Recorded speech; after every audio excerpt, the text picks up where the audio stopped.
economic growth for over a decade now. And a lot of that growth has been coming in from innovative companies founded in the recent years.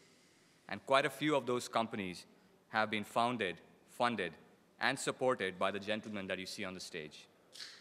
But what has been the impact of this current explosion of the entrepreneurial ventures on the Indian society?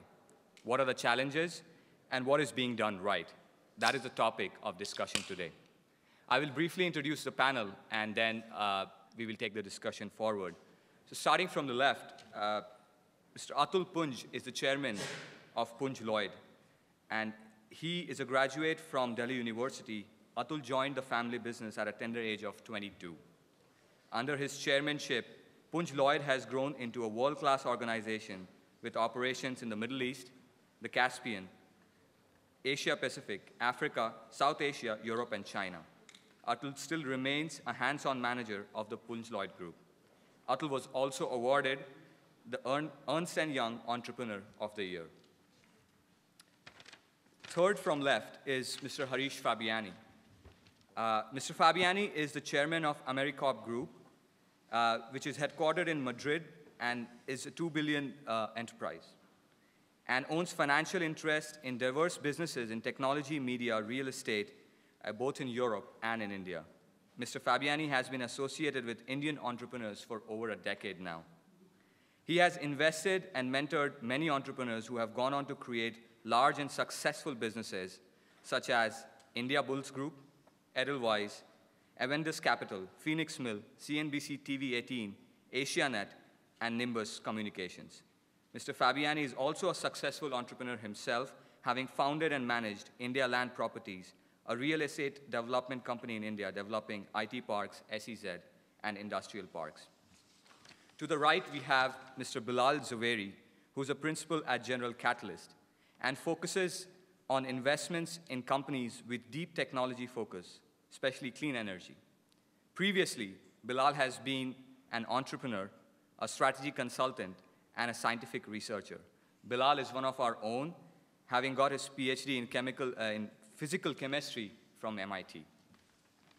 Finally, the moderator of today is Mr. Ajay Chaturvedi, who is the founder and chairman of Harva, a company focused on harnessing value of rural India.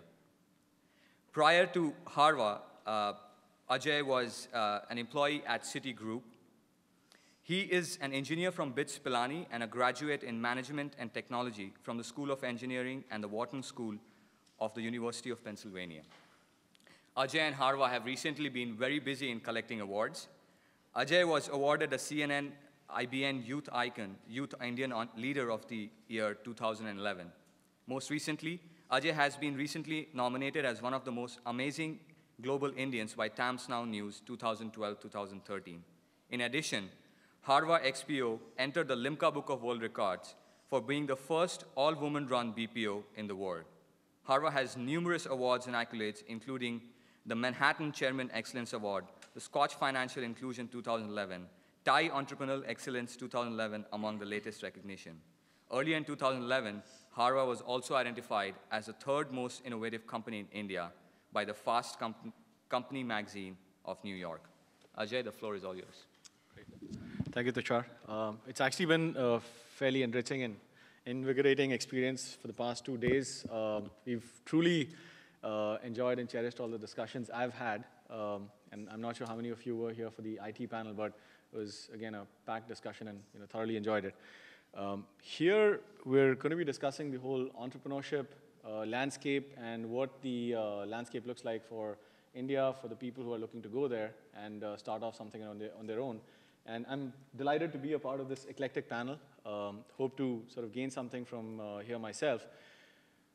Being an entrepreneur myself and looking at the students who are looking to jump into the entrepreneurial realm, I think there are 3 things that come to mind. One of them is what the human capital looks like from a US perspective. Is India really ready for the taking the next big leap? You see a lot of entrepreneurs sort of taking a leap, starting off new companies, but are we at the same stage as US was 20 years ago? Secondly, what does the climb look like? What are the government rules, regulations? What are the different, administrative hurdles? Are people ready? Is it cooperative? Are we able to make a headway? As simple as it is in the US. Just to give you an example, when I first landed in the US, I got my first loan 3 days after I landed here. In India, however, I've not taken a loan yet for my company, of course, due to the different problems. Thirdly, we'd like to discuss the financial services landscape. How easy, how tough is it to sort of break through the barriers? Talking to public sector banks, talking to private banks, and sorts. And fourthly, how responsible can the social entrepreneurs be, the entrepreneurs can be, and what is it that sort of lies in store for India ahead? So with that, I'd probably request Atul to sort of give us a brief on what he feels, and then we go on from there. Thanks. I think the Indian opportunity for entrepreneurs is very, very robust. But equally robust are the problems on doing business in India. I think, as you mentioned earlier, the delivery of, particularly on the administrative side, in allowing people to move ahead with their businesses is still an uphill task. Having said that, I think in the problems that we have also lies the opportunity. On comparing the India-China story again, once again, a lot of people who've gone into China found that the entry into China was very, very easy, but very few of them have really made serious money.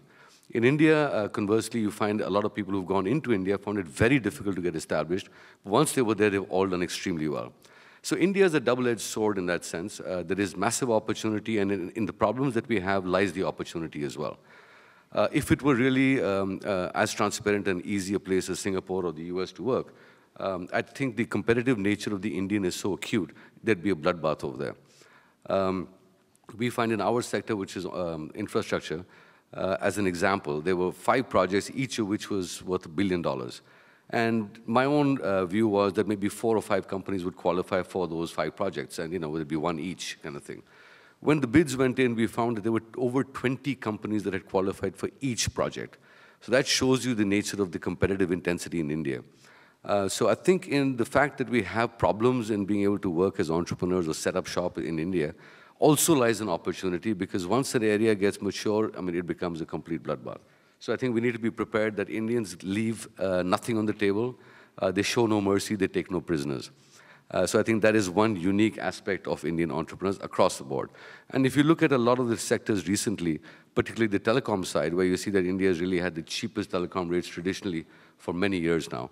But the valuations, again, for example, have gone from where they were to less than, I think, down by almost 70% in many cases. So the opportunity is there, and every Indian is an entrepreneur. A lot of it, I think, was driven culturally from the time that we were ruled by the British to the time that we had what we call the license Raj in India for import approval. So every Indian was forced to innovate, be creative, or you could also use the word hustle. So Indians, I think, embody all those things. So I think the opportunity is there, but equally, the challenges will come up. Great. Thanks, Atul. In fact, I have a few questions right here, but I'm going to hold on to that thought. I'd request if Mr. Sabiani, you could give us your thoughts on how the experience has been funding probably the highest growth companies in India. How's it been? How have you sort of found the talent to be some 10 years ago to what it is now? I'll start with one comment I remember. This is when Rajiv Gandhi became the Prime Minister, and he visited us in Spain. I live in Spain and Madrid. So one of the few comments he made, he said, I'm very happy that Indians here are very successful, but do you know why Indians are successful overseas? He says, because you don't need to compete with other Indians. That's a good one. So that was really, in one sentence, it tells you all that it's not very easy to do business in India. It brings its own set of challenges. A lot of smart people out there working and fighting for the same space, same business. So one has to be really a little bit more prepared, hardworking to achieve success in a place like India. As you mentioned, yeah, we live here in the US or in Europe. There are lots of opportunities here, and people get into their sectors, their businesses, and they achieve success, some less, some more.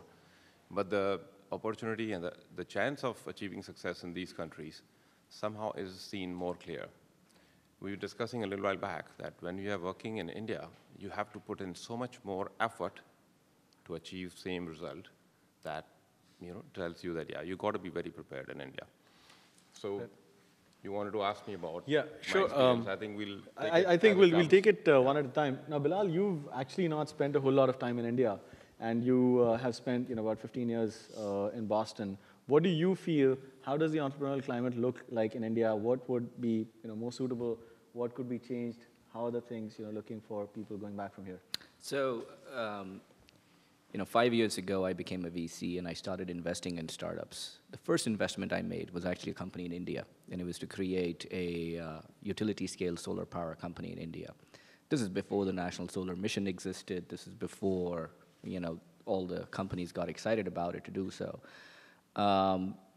The idea in my mind at that point was that obviously you don't need rocket science PhD to figure out that India has energy problems, and our growth rate in some ways in India is restricted by the amount of electricity available to us.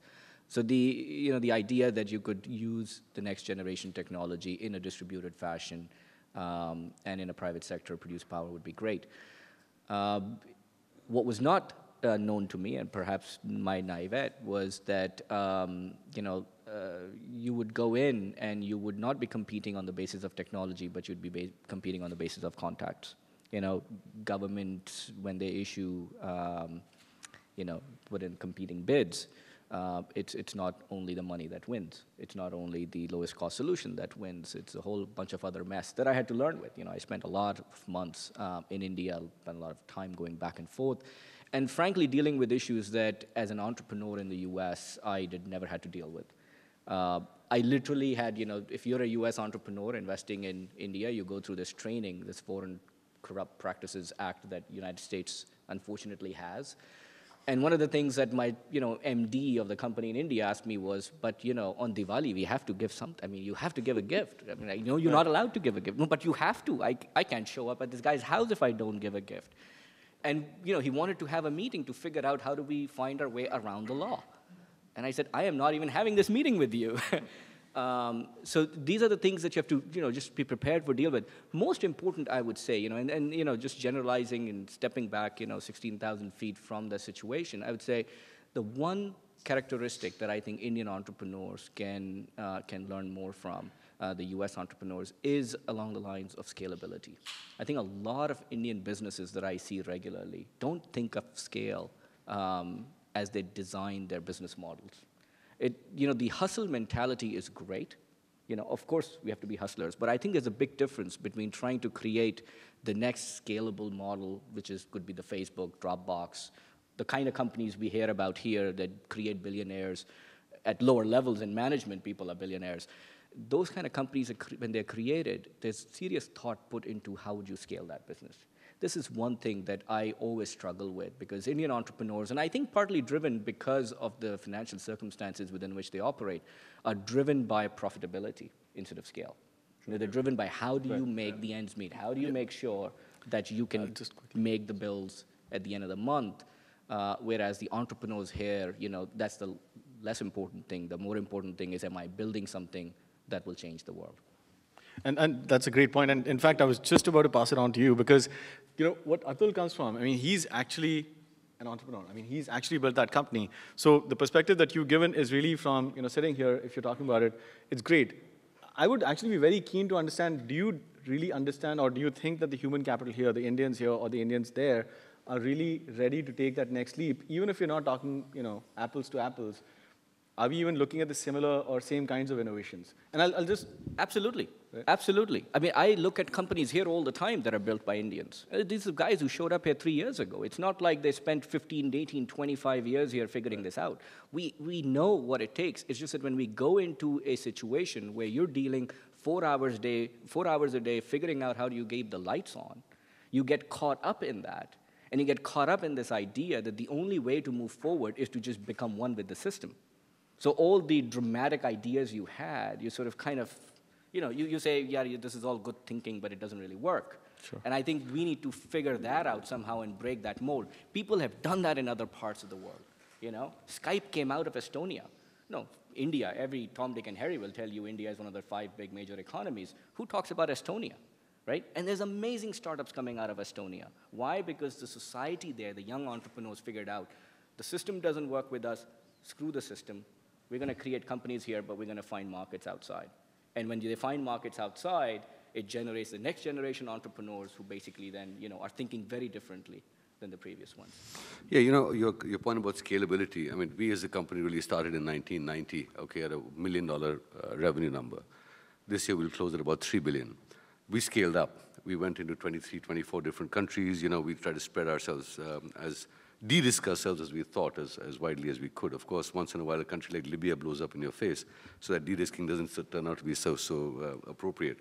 But coming back to the point, I think one of the mistakes or one of the unique features of the Indian system is the trajectory that an Indian entrepreneur takes effectively is he gets his business up to a particular level, which is highly profitable. Then he starts looking at scale. And what does he do? He invites a McKinsey, a Bain, a Accenture to come in and help him try to figure out how to scale up. And then they go about hiring these people and that people and the other people. And what they don't realize is, and including ourselves, I'm talking about personal experience, you suddenly bloated your overhead. Your profits, which were running at 20, 30%, suddenly start vanishing, get whittled down by default. And while you've been building out the scalable model, okay, the 20 other competitors have come in and crowded the same space that you occupied. Okay? So in India, you've got to be really nimble and keep your eyes on every side of your head to really be able to figure out what's going on, okay, in every space that you've got. When you look at technology, you have a different point, okay, that yes, it's true, the TCSs, the Infosys should have put a lot of money, capital behind R&D to create products, next generation. But in most other businesses, all right, where we've got scale, but we don't have the bottom line now. So now we're scrambling, trying to find out which of those McKinsey recommendations and Bain recommendations do we cut and chop to go back to where we were. So it's a ironical situation in the Indian context. In the US, for example, you probably have 10 relevant EPC contractors. In India, you probably have 100 relevant EPC contractors for a market that's, in terms of overall spend, is 1/10 that of the US, even today. So it's something to be looked at very, very tentatively. You've got to be careful about that. Absolutely. One question I would ask you, because you built the company there, is there's this common tendency to try and find the lowest common denominator. What really works?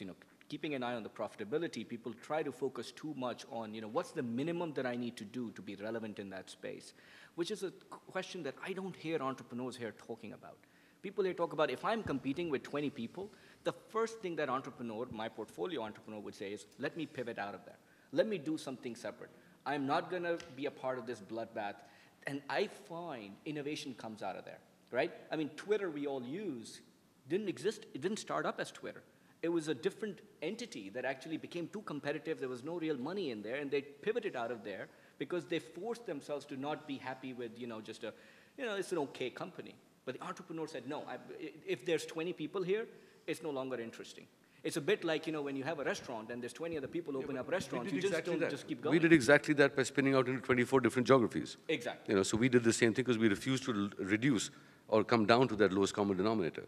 So I don't want to hog the... So great. This is actually leading we talked about the human capital, and so I see that, Atul is pretty much saying that we're competitive because of a certain reason. You're saying that what I'm hearing is, if it's otherwise, that we're not really right there. I mean, the human capital, people are ready, people can be entrepreneurs, but in any other geography, but in India. So I'd actually like to, come to the next question, which is part of the human capital, innovation, and at a product level. I mean, you don't really see a product level innovation, and I think Mr. Fabiani is probably the best example, having invested in India Bulls and, one of the highest growing companies. It's clocked, 1,000 crore profits? So what do you see? I mean, where is it that, India or the Indian entrepreneurs are lacking in terms of real product development? Why can't you see, Apple MacBook sort of being innovated out of India? What are we lacking? It's not to do with the government. It's not to do with, it's really to do with the intent and the mindset. I think that is correct to start with. And just one more point. I mean, he talked about, 20 people for every application, billionaires list, where we... Right, $1 billion project. So, I mean, they needed to have that kind of a balance sheet as well. So it's not that there's any dearth of it or money. I think one point I'll mention here, in one of my investee companies, India Bulls, which initially started as an online broking entity, online broker, and this is India. So in a very short span of time, things change very differently for online business. Even in the US, this is year 2000, changed very quickly. What we thought was explosive growth in the next quarters to be seen did not really happen. So what these guys did, which you asked me earlier, these guys, instead of continuing and trying to find more business in online broking, they created 27 offices all over India in a very short span of time and started, instead of online, on-site business. So they started making business, they started making calls to local clients and created a huge setup in a very short span of time. So yeah, as Bilal was mentioning just now, that yeah, these Twitter guys started with one concept actually, but they ended up doing something else because there was no business left there. So this is what is needed in one entrepreneur, because you realize that yeah, I have this idea, I have this thought, I start with this idea and this thought, but over a period of time, that idea and thought might very quickly change because of market conditions. So the guy has to be very focused on his business and capacity to create business, and be able to adapt to changes which have happened, and come out with a new business model, which is a must requirement for an entrepreneur, I guess. Coming to your question. Product development, innovation.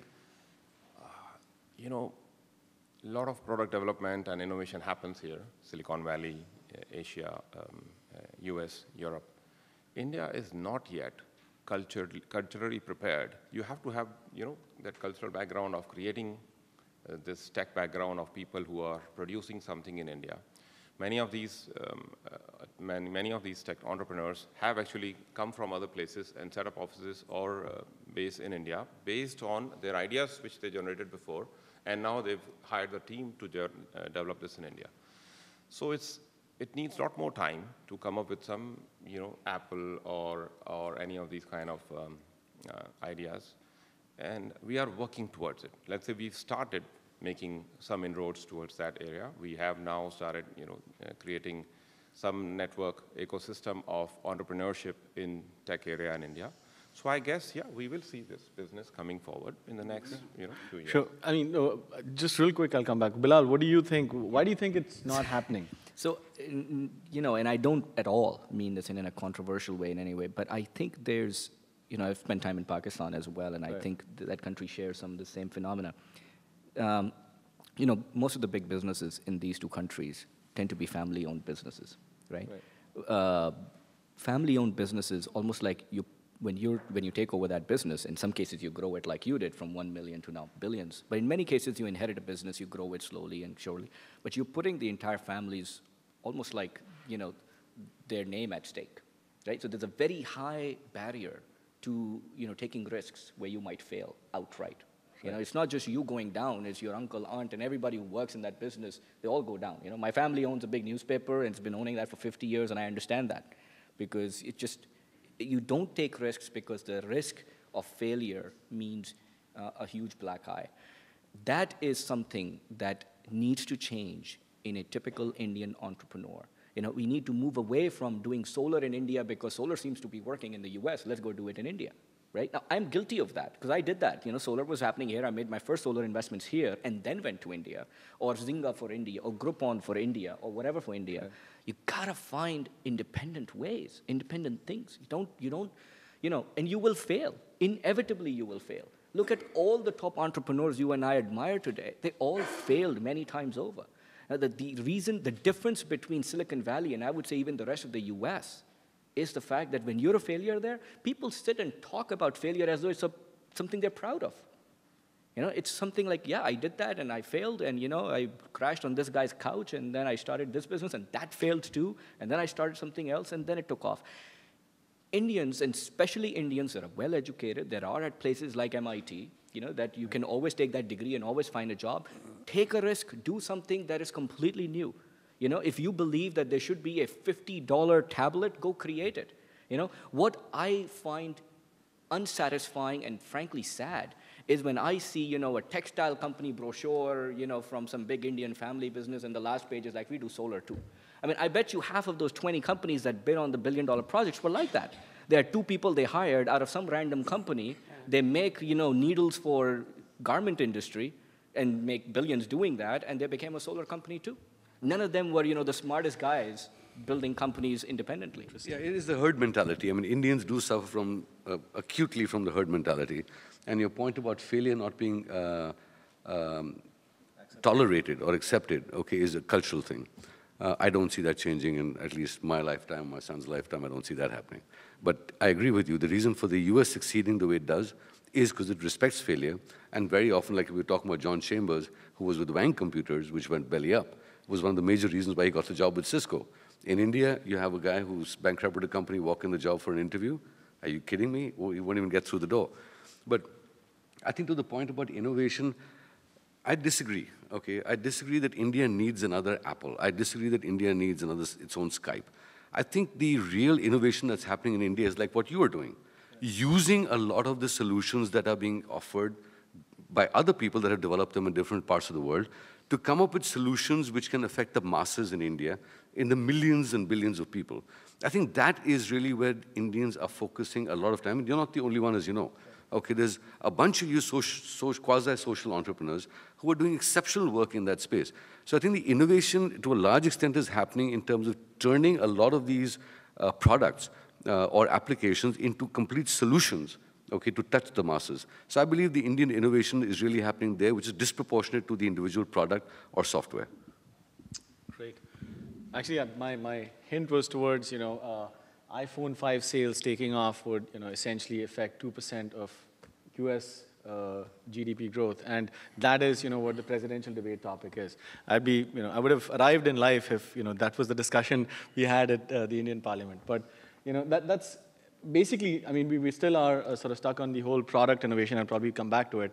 Now, I'd like to kind of just segue into the whole climb, the government, the infrastructure, the administration, how, and I'd really like to pose it to you, Atul, because this is where, anybody who you talk to, the first thing they'd say, well, the environment is not conducive, you have this whole, chalta hai mentality, and you just have to get past with the government. Personally, I don't feel that every business that you pick up, you need to interface with the government or the administration. I'm sure, we were just discussing this, but it does happen at some stage in your life, but it does not have to be to start with. So is that one of the biggest impediments why people are not able to step in, or is that just one of the excuses that people use mostly? I think it's right. They are excuses, because India actually is a very complex country. It's not a country, it's a continent. It's comprised of a bunch of different states. Each state has its own development philosophy. Each state has its own policies to encourage entrepreneurship in terms of giving them land, giving them finance, giving them a bunch of other facilities. So India is growing disproportionately. You have a state like Bihar that started at a very low base, which is now growing at 13, 14%. You have Gujarat that has consistently performed over the last 12 years now. You have other states that used to be leaders like Maharashtra that are sliding very rapidly down the scale. You have Haryana, which is now picking up. Punjab, hopefully in this administration, we're starting to see some things happening. UP, the most populous state in India, has a new leadership, which is making all the right statements, but whether they're able to fix the cancer of the administration, don't know yet. But if you're going to come to India, you need to pick your state right. And as an entrepreneur, you will be encouraged, and you will not find the kind of bottlenecks that you will find generally. When you come into issues to do with the federal government, you tend to get lost. As an entrepreneur, it's unlikely you'll have the wherewithal to be able to manage, navigate that maze. Okay, so that would not be recommended at all. But if you look at individual states, whether it's Andhra was doing particularly well till this whole Telangana dispute broke out, but Tamil Nadu is a major auto hub now globally. All right, Gujarat is now fast becoming an alternate to Tamil Nadu, especially because of the problems they had in West Bengal as well as in Haryana more recently. So you've got to pick the state, and then I think the excuse that you have of the administration is not really relevant. Okay, great. What about you, Mr. Fabiani? As long as these governmental approvals and all are required, or hurdles we face in India normally for any business. But for a startup, I think it's okay that you have smaller issues, you have some requirements to set up, which takes time. These are some bottlenecks in India to set up business and all. But that's not, initially at least, it's not a major hurdle, or it's not a game changer or stopper for you.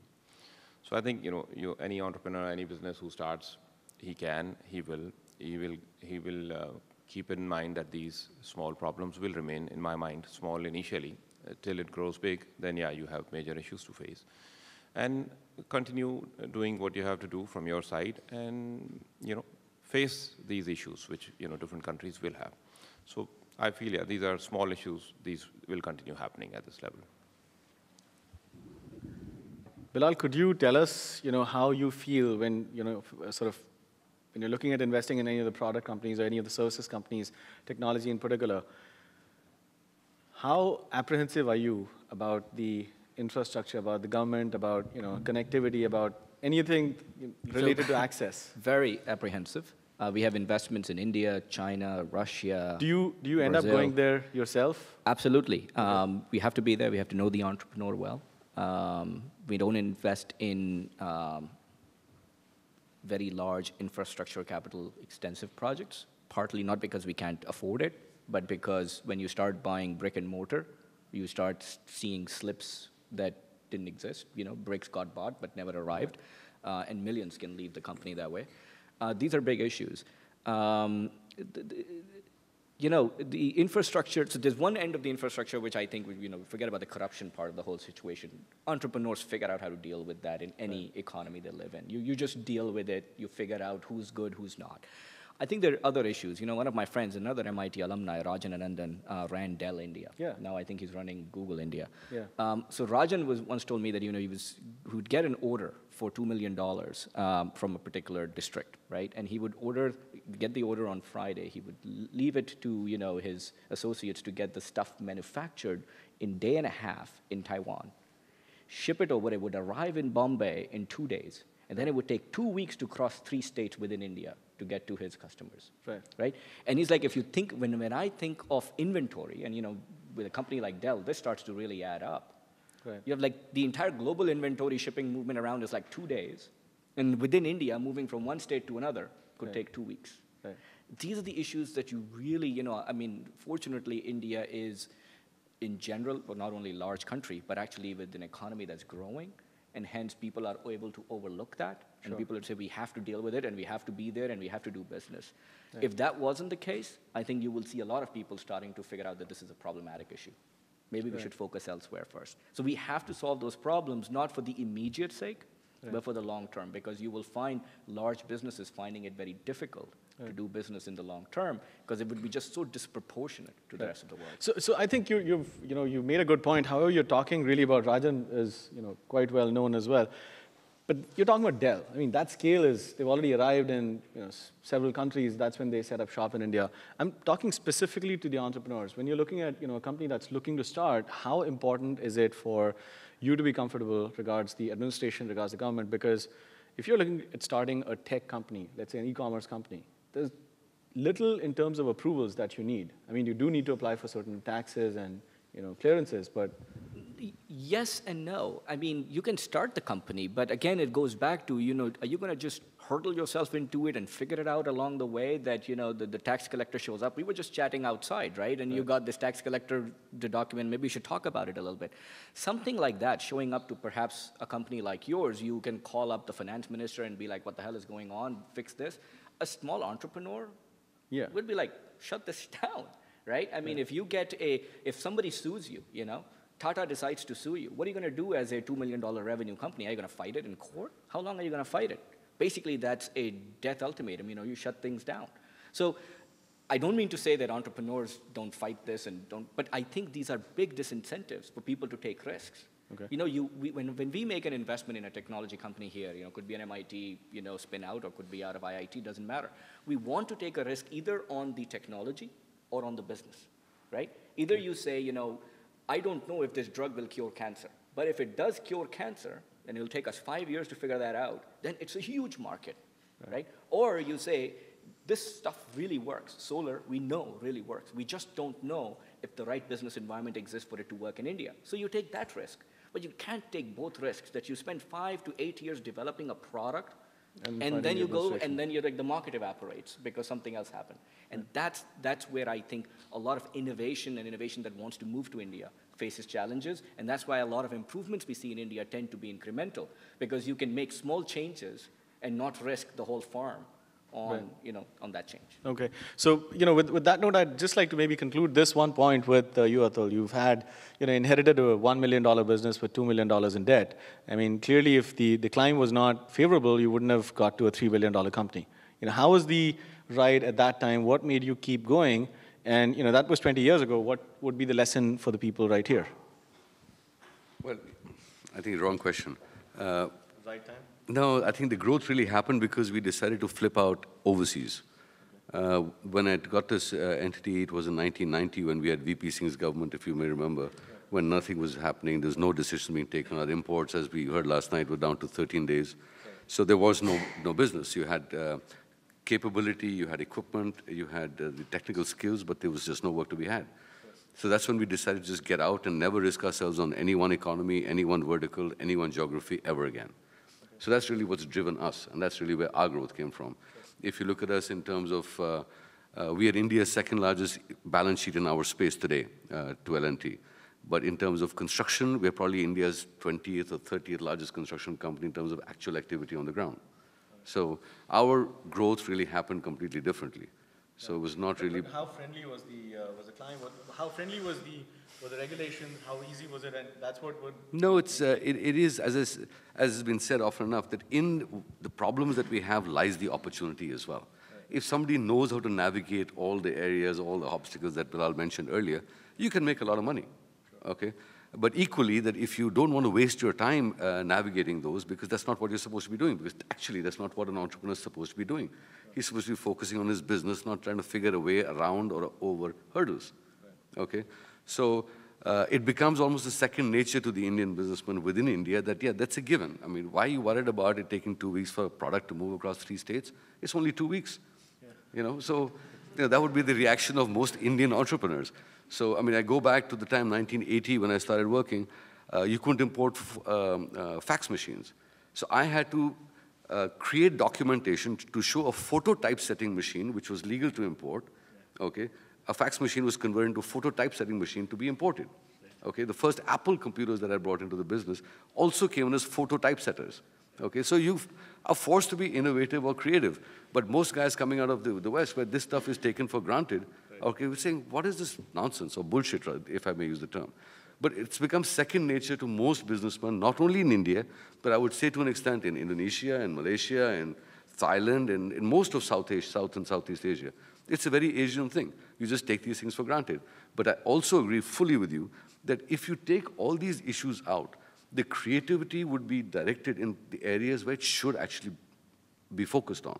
Okay, that's not happening. And I think that is the biggest danger. And the country that's focusing and benefiting hugely from that is Singapore. That invest in their biopolis, where they're really attracting the best talent, the best minds to come in and actually innovate in their economy.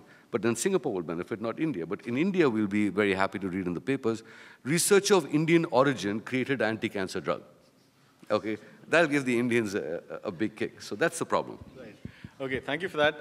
I actually was reminded of this movie called Badmaash Company. Whoever's seen it, they kind of innovated the way they imported the products at the time there were import duties.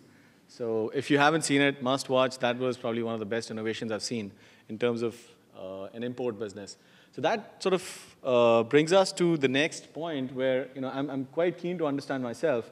In terms of the financial services and the financial services background and ease with which you would be able to get loans, I know with US venture capital firms and private equity firms, it's a huge interest area, but looking at India as a country, looking at the state banks and looking at the public sector lending, given the focus, how, and I'd like to again maybe start off with you, Atul, because you've probably been running this company. How easy or tough has it been to sort of interface with the banks or any of the financial services institutions?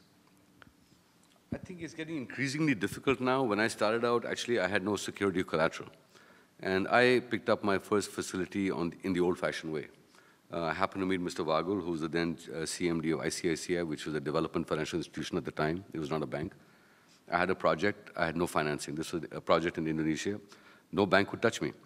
And banks know, in a family split, who's got the collateral and who doesn't. I must have knocked on 50 banks' doors, junior manager, chairman, everybody in between, whoever would give me time, I'd go meet them. No luck. Finally, I got a meeting with Mr. Vagul. And the words I used with him was, I have a project that will turn my and my company's future around. I have no security collateral to give you except my word. And all I can tell you is, and promise you is, if you trust me, I'll never let you down. So he picked up the phone and told his number two that Atul is with me, give the boy whatever he wants. Okay? And that was that. My jaw dropped, having made the effort that I had. But if I tried to do that today, if I was in the same place today, okay, it won't happen. Because banks are now not banks in the old sense that they look at you in the eye, they take a call on the individual, they take an integrity call, they take that judgment call. That doesn't happen. Now it's a bunch of ratios, boxes you take, and you've got to comply with everything, otherwise the risk committee won't approve it, and then the board won't approve it. So I think my time, I was still lucky. I was probably one of the last few that got in that door. Today it will be very difficult because the VC environment is not mature in India at all. Exactly. Okay, so it's a tough call today. Yeah, this sort of, I'd request you, Mr. Fabiani, for your inputs on, again, he pretty much said it, the VC environment has not matured, the investor sentiment is probably not the best at this time, given, some of the exits, but what's your take on the public financing versus, the public sector banks financing versus, what VCs would offer? I think for a new company, for a startup, financial institutions are not there for you at all. Let's not even try find some small opening there, because I think they're more geared to lend against any asset-backed security or a business where they see that there is no loss for them. So this risk-taking of any financial institutions in India, whether public or private sector, is almost non-existent. So for any new startup or any entrepreneur to bang the doors of the bank to expect something which they will receive from them is very remote.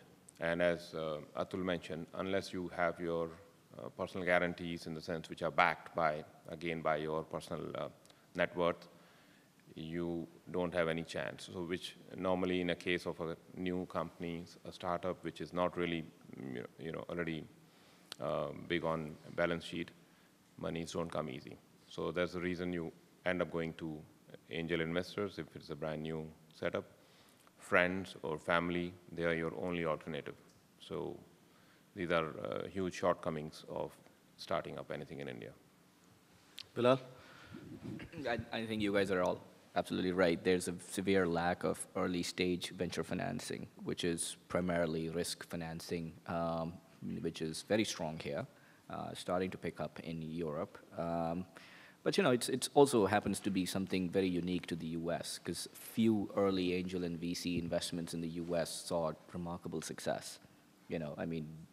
Going back all the way to Genentech, and after that, obviously HP and Intel, and then Dell and Google's, and venture capitalists have seen huge success. And when you see that kind of success, and you see that this came out of a young kid doing something in his garage, you want to go back and find that same success again. India has seen few of those. So the VC model is not just give early money, it's also to make a lot of money. And I think that's the part that's been missing. Sure. What we need is, some examples to happen.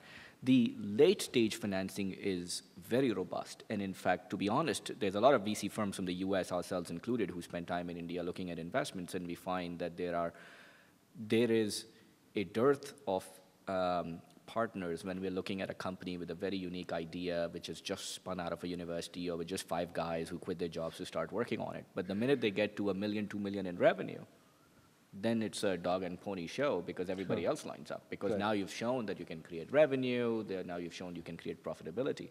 Yeah. The problem is that the companies that get to $1 million in revenue but did not have access to early capital probably sacrifice something in their original plan that would have been really useful to have had included. Sure. They probably started doing more services than products, and that's just unfortunate. That's a great point, actually. Thanks for that. So I think, that pretty much brings us to, what we wanted to kind of bring out in terms of what we felt. I would like to open the floor up for any questions that people might have, and then we can, sure. So I have a question regarding the early stage funding program. Given that we have been discussing that there's very few early stage funding, so what can be done moving forward? Right? How do you? Because I have a very personal story. Like 5 of my friends from IIT and they couldn't get any funding. So eventually they put that as a PhD application to come to American universities. So, so this has been happening quite a lot. And so I was kind of wondering, like, you guys being, like entrepreneurs, being successful in that, what's a way forward? Like, is there is... So I would say, entrepreneurship doesn't just happen in a vacuum. There's a little bit of an ecosystem that gets created around it. You have to have supporters. You need to have people who've benefited from entrepreneurship to come forward. So the fact that Rajan, who's now done really well, having led Dell, Google, and Microsoft, is putting his own money at stake is exactly for that reason. When I talk to him, he's not doing that because that's how he makes money. He does that because he has seen what success means for young people. So him putting out $50,000 checks or $100,000 checks is actually a small dent in his personal net worth, but he knows that only one or two of them have to be successful. So I think that's the cycle that needs to happen. More and more people, I mean, India has no shortage of millionaires and billionaires. There's probably more of them there than there are in the US, right? The problem is they're all sitting and I'll take Pakistan as an example. They're all sitting on that money, and when they want to spend that money, they'll build in Pakistan, they'll build a mosque, because they think that's like the right thing to do with their money. No, don't build that yet another 5,000th mosque that we don't need. Go give that money in charity if you want, but give it to entrepreneurs. Give it to a local university to create a fund to have any of those 5 students that are coming out to have that first $10,000 to go build that product and do it, right? Our problem is that we all want to, have good life today, and then have good life afterwards when we die. And then that whole cycle doesn't include the third party. And I think that needs to change. I mean, if you look at the US, this is not as a surprise to anybody who grew up in the US or has seen the entrepreneurship ecosystem here. It is driven not by VCs, it's driven by angels. Like, it's driven by people who believe in you. I was a young MIT grad. I did a PhD in physical chemistry studying particles in the atmosphere. What the hell did I know about anything in commercial, right? I wrote a PhD thesis on physics of aerosols. But there was a guy who looked at me and says, your idea sounds interesting. I don't know anything about it. But you have, you sound smart. Here's some money to go get started. And that's how I got started. And since then, I've funded 15 companies since then. So I think somebody has to take that step and realize that this is how economies change. This is how nations change. It is happening in India. I don't think it's not happening. It just needs to be, for a billion-person, nation. Yeah. We would want that more of that to be happening. Yeah, Bilal, I think I'd just like to, make one point here. I think there's a lot of ignorance with the people who are in the position that his friends were in, that they have access to such capital. So I think there needs to be some more communication, and that capital could be sitting anywhere in the world. If they had a great idea that worked in IIT, whichever one he was in, right, and he approached you, okay, you would definitely say, not my area, but I know 5 other people who would be interested in doing some of that. So I think there needs to be some more visibility on where can these bright young minds go to if they do have such an idea. Sure. So, a question. Are companies like yours in infrastructure, are they looking to invest in such people and such ideas that are in the infrastructure world, but that's not necessarily your company would want to do themselves because it's kind of small and it needs time? Do companies like yours look at such investments and investing in new people? Well, it's an interesting question that you put right now, because we're in the middle of now restructuring our whole group to do exactly that. Okay, because we've reached a stage now where we feel that there's no real differentiator between what we can do versus 20 other people in the country or outside can do, unless we move up the technology chain. So we are now, over the next 1 year, transiting from being a pure play EPC company into being a technology-based company. And at that point, we will definitely be looking. We have an engineering group, but we will start looking for people or looking for ideas or looking for technologies that can help give us that additional edge. It's very good to hear.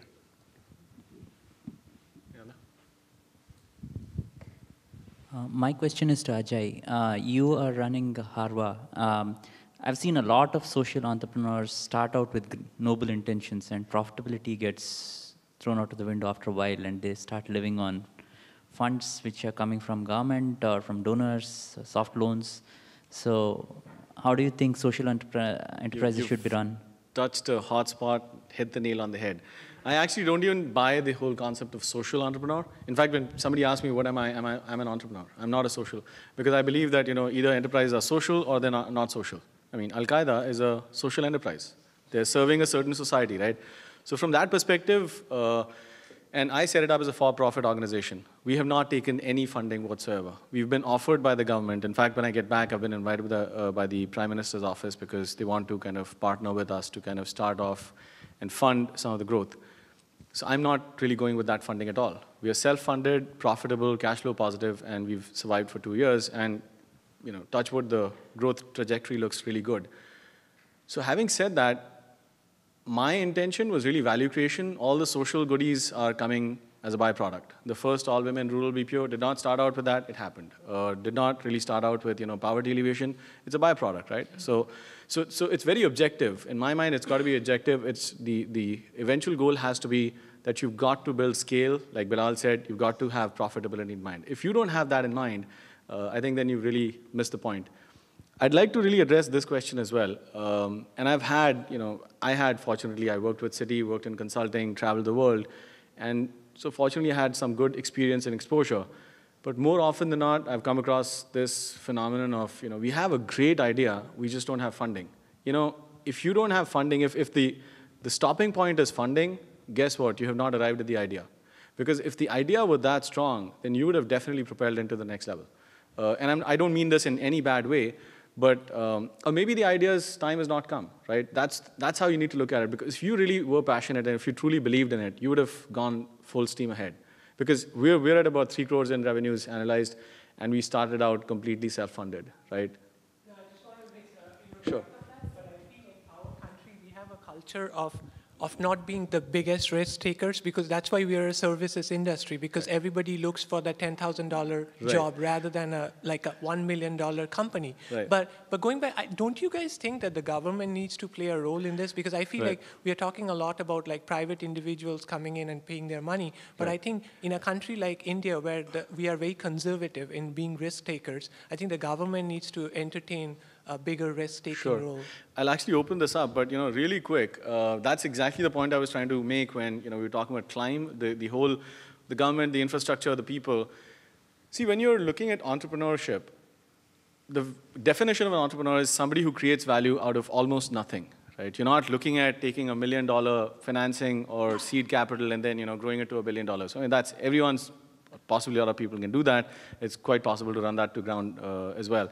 But really, the key is to be able to focus on value creation. If you're not focused there, then you're losing the point. So that's one aspect of entrepreneurship.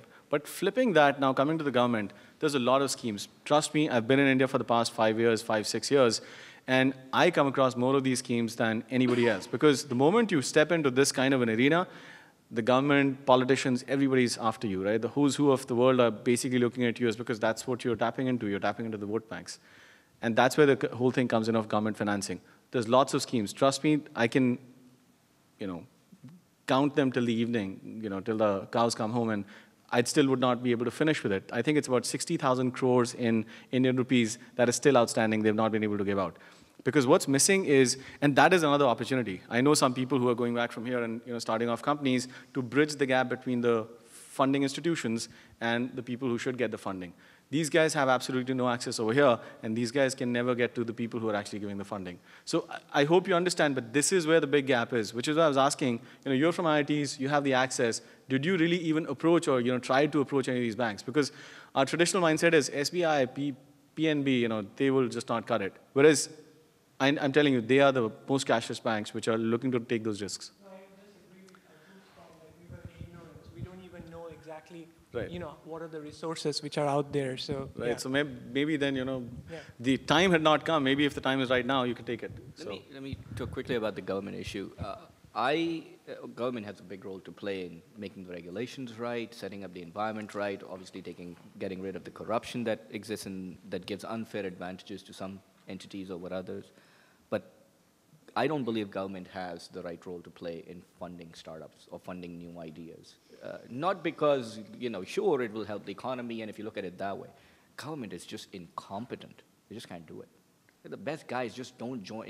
The guy who can understand the next quantum computing stuff that's coming out of IIT that could be changing the game for Intel, the guy to evaluate that is probably not sitting inside the government. Now, you can give him the money and give him the power, and you will waste that money. And forget about India. This has not worked anywhere in the world.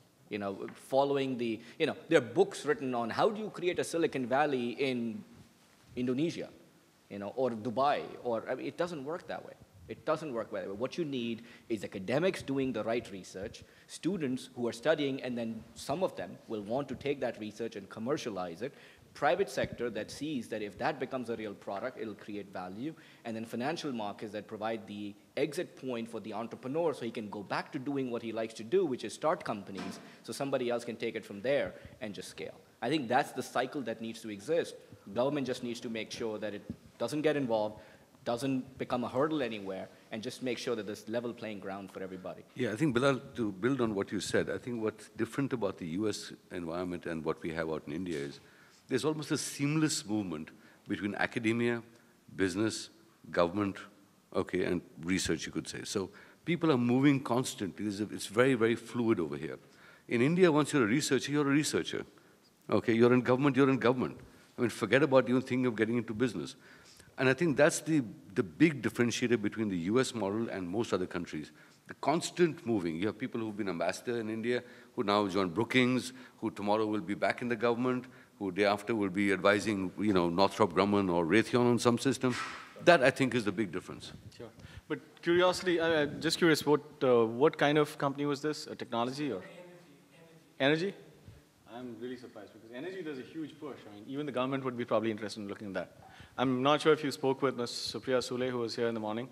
Yeah, so we'll be talking about that. Yeah, so. Okay, no, but so we'll sort of talk after that.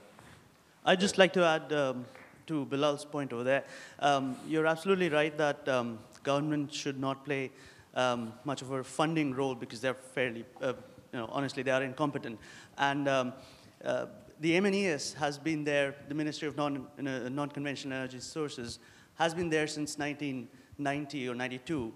And they've had nearly 3,000 crores or more worth of funding available just for solar-powered solar cookers and solar heating equipment and solar lighting.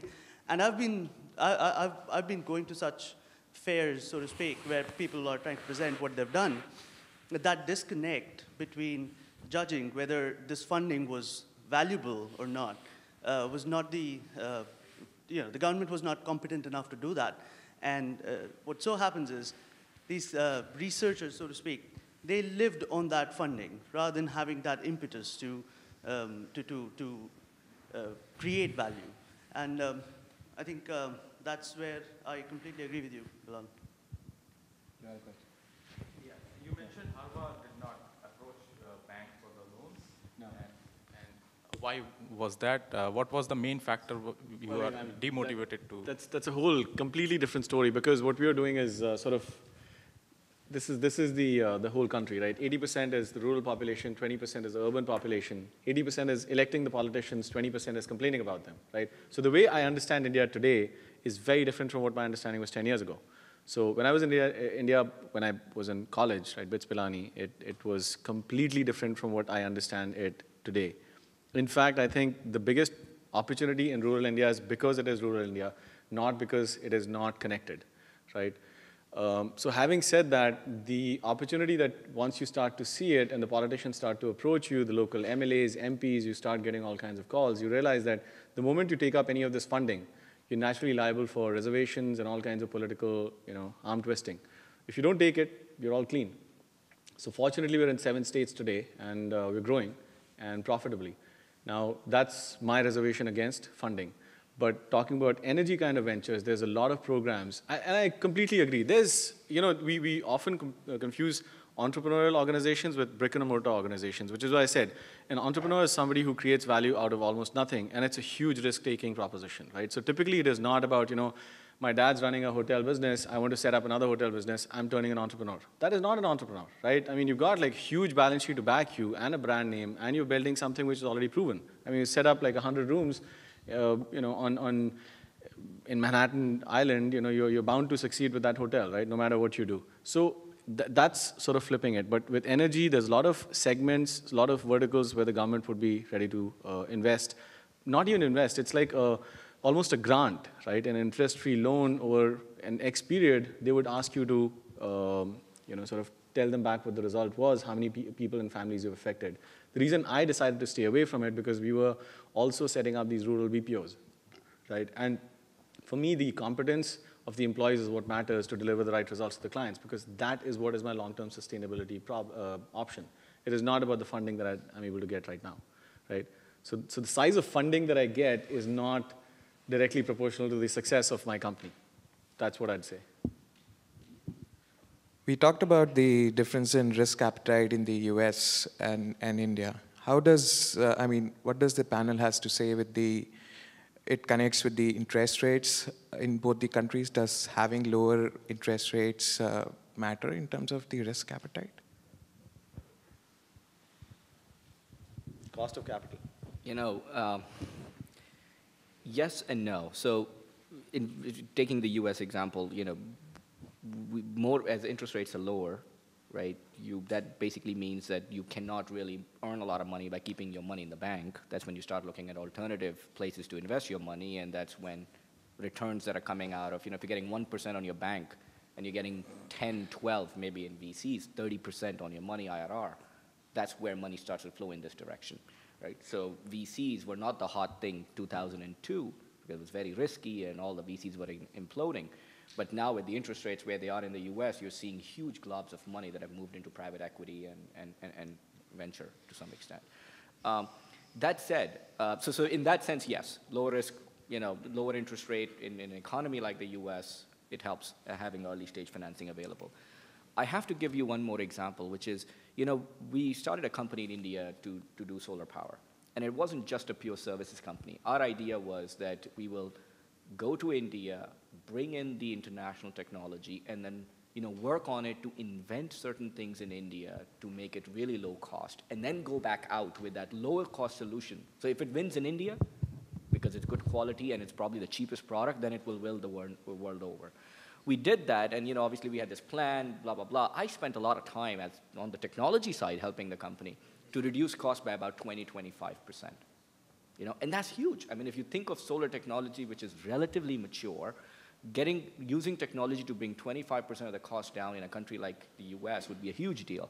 Well, when you go to India and you start competing, you start realizing that by having a bigger balance sheet, finding loans at, instead of us getting loans at 14%, and maybe you were able to get loans at 8%, it doesn't even matter what my technology is. It's much cheaper for him to install solar than for me.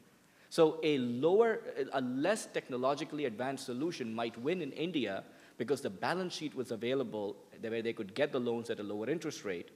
And if you think about it, well, I guess it doesn't matter. The cheapest power should be the cheapest power. But what mattered was, in the long run, if you take a 10, 20, 30-year view, the next generation technology that India would have developed indigenously to then rule the world probably didn't get to market or didn't get realized to begin with. So that's just a special example, perhaps, but it's an example of where innovation kind of died along the way in the interest of finding the cheapest solution.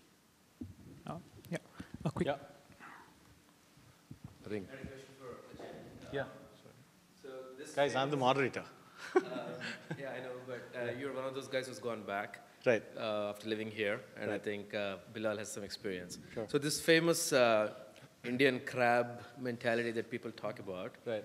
Do you experience that? So when you go there, do you see people really trying to pull you down? Oh, yeah. Do you see that? Yeah, that's everywhere. I mean, that's something that you've got to, but I'm a completely different case because I went off to the Himalayas for like 6 months. I just spent there. So it was a totally different experience for me. Doing what? Just nothing, right? Realizing myself. So had I been, the typical, so I can talk about this in much more detail, but maybe we should do this after this. But, the typical mindset you have is, hey, let's go discuss this idea over a couple of beers.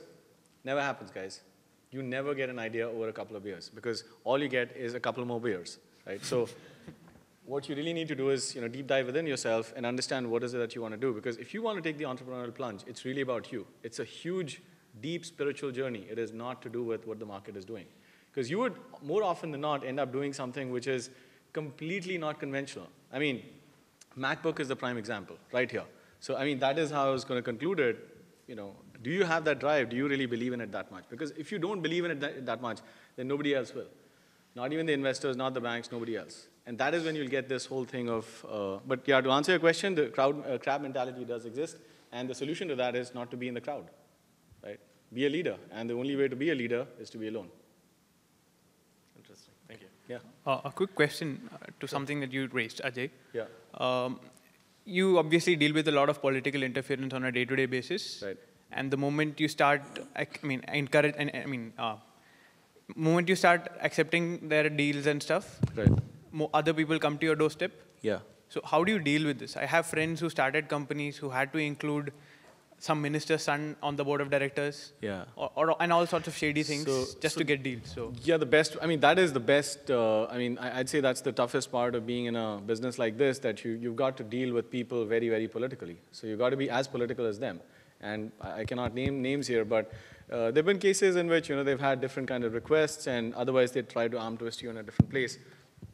Fortunately, I gave it a lot of thought, and the model I'm setting up is really a digital distribution. So I have equally a good say in their constituency. So if they were to do anything to me, I can do equally bad with them as well, right? So fortunately, that's been playing out well so far. Again, touch wood.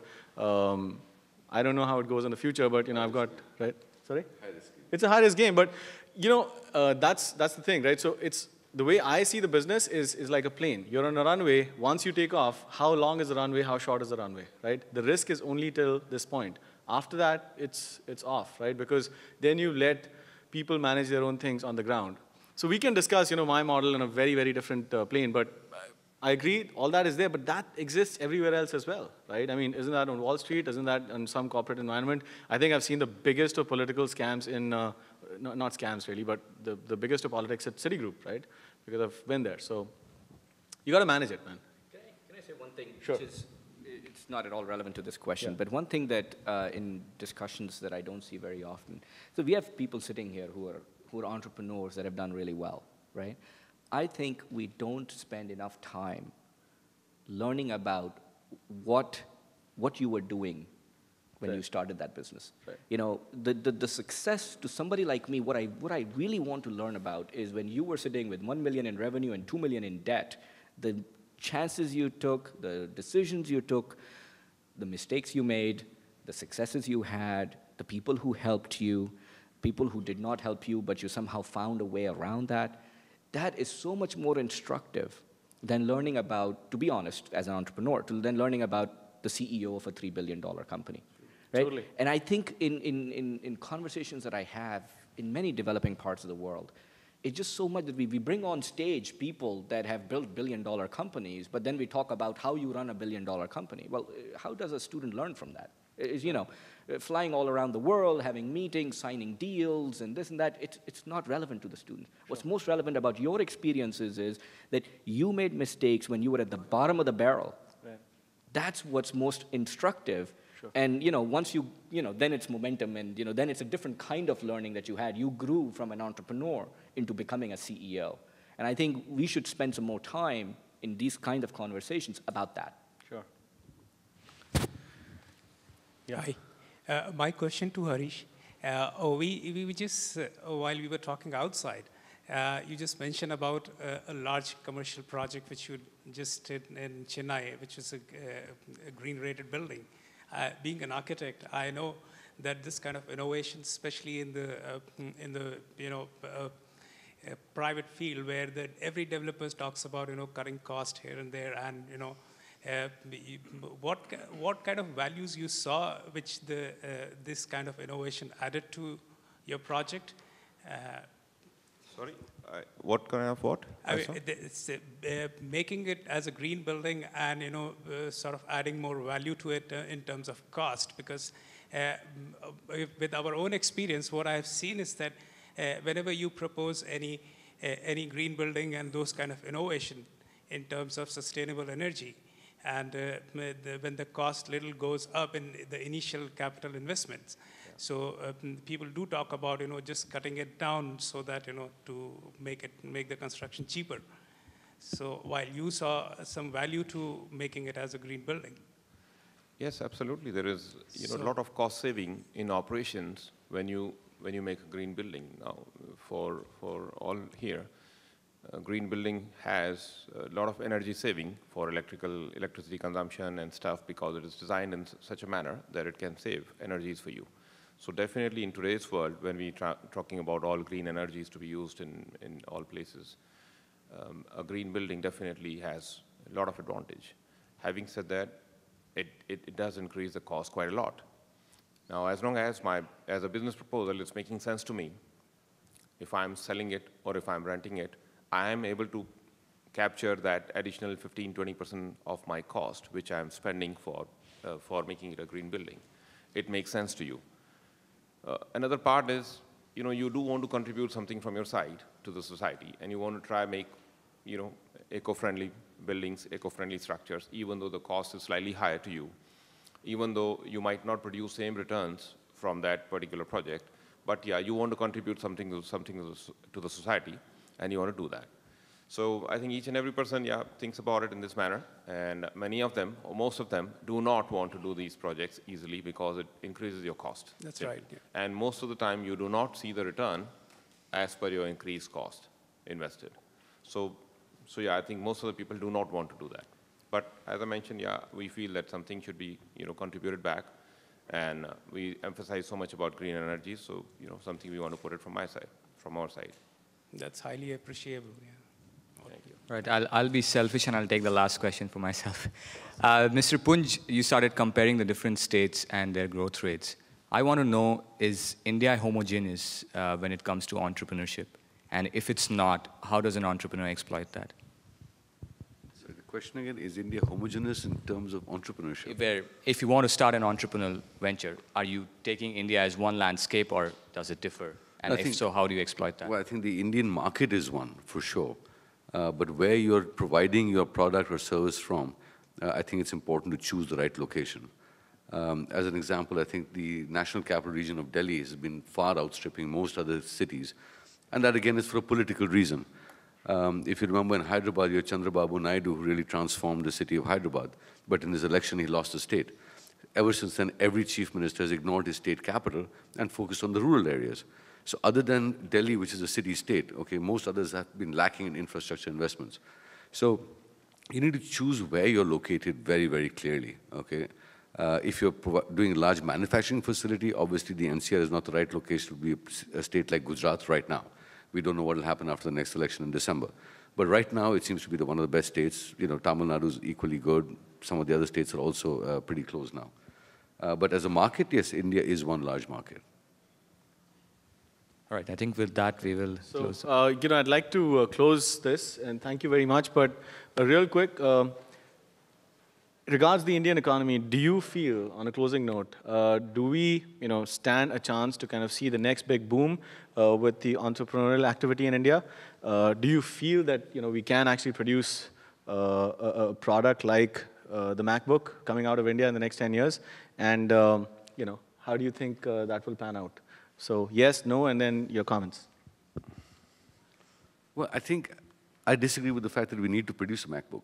Anything. Okay, but I think using all these different solutions, products, applications, okay, by innovative people like yourself is itself, to me, a big innovation. And that's happening at many different levels within India. And that, I believe, will continue to happen. And I think you see a lot of solutions which are relevant for the developing world in general coming out of Indian experiments, okay, including the one that you're doing, for example. So I think these are scalable models on a global scale.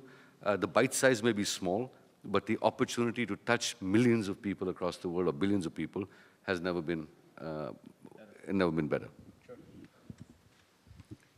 I think to put it a little differently, if we're talking about producing something like an Apple, it's you're talking when you're at step 20, where India is at, let's say, step 10, or 5 or 1, because we do not have the infrastructure or any technology which creates these kind of equipment or hardware. Yeah, when we're talking about software or technologically driven, any Facebook or a Twitter and these kind of companies, yes, definitely there is good brains available in India. And I'm sure in the next few years, we will start producing these kind of products for sure. As technology immediately travels to the world, you're not only limited to one particular geography or India or a state. If your product is successful, it travels to the world very quickly. So the idea, so you just need a good idea, which somebody can transform it into final product. And I definitely see there is plenty of capacity of this happening in India. Bilal, if I may just butt in once. I think other than just finding the innovation, it's also understanding the commercial importance of that. Sure. As an example, my cousin who studied at MIT in 1976 was part of a group that was tasked by Raytheon to develop an operating system. Raytheon's program got cancelled by the US government. They put the operating system back in their drawer and forgot about it. Till Bill Gates arrived a few years later, or a couple of years later, who saw the value in that operating system and understood what he could do with it. Their system was actually far superior to whatever Microsoft had developed, but they had no idea about what the application could be. So I think there could be a lot of stuff that's sitting in drawers all over the place that people have not really realized what they could do with it. Okay, and that I think is a bigger challenge. Nothing new to add here. I would just say one thing. I wouldn't ever bet against 1 billion people, right? Not only are they smart, not only are they educated relative to the rest of the world, but they also have a market that's hungry for solutions. So when the confluence of all that, all the stuff that we talked about today was to identify what the problems are, and perhaps make sure that we all understand that those problems exist and we have to solve them as entrepreneurs because nobody else is going to do that for us. But the reality is that those are all also reasons to be very hopeful that big opportunities exist. And the world has been flattened a lot. As India, we were doing simple business process outsourcing. Now we're doing more, advanced level business process outsourcing. We're doing research experiments. Sure. We're doing more and more and more, and there's no reason why we wouldn't go the way of China or anybody else. I think there's lots of opportunities there. Great, thank you very much. As for me, I think it's fantastic. The opportunities are immense. That's why I've gone back. So, bring it on. Whoever wants to take a leap, just take a leap of faith. And thank you very much. Thank you. Thank you, everyone.